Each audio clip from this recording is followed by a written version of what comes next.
It's Jess with Jess Lex Homes of Keller Williams Realty, here with another episode of Fresh from the Farm. Come on in.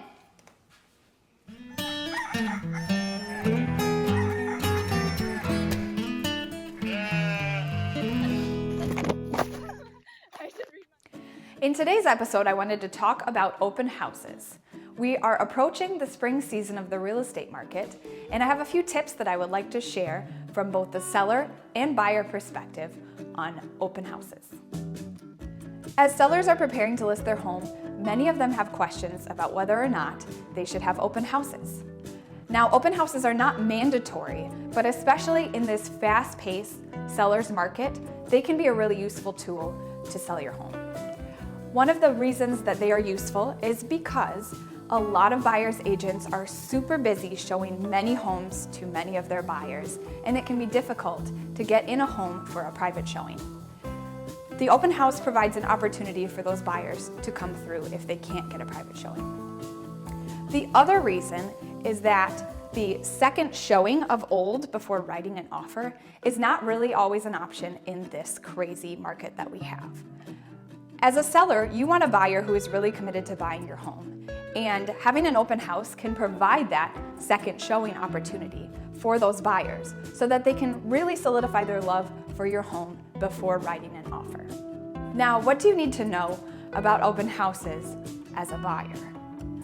You might want to sit down for this. I need to let you in on a little secret. Open houses are not just used for a seller to sell their house. They're also a tool for buyers' agents to find new buyers. So, if you don't want to end up on 1,000 different agent mailing lists, here's some tips that you might want to consider before visiting open houses if you're already represented by an agent. Tip number 1.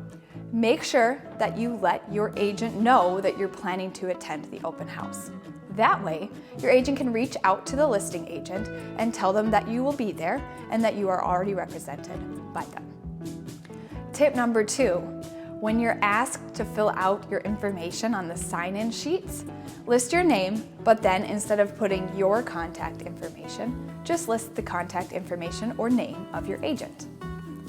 And tip number 3, if you think you have really strong interest in the house, just ask your agent to come along to the open house with you.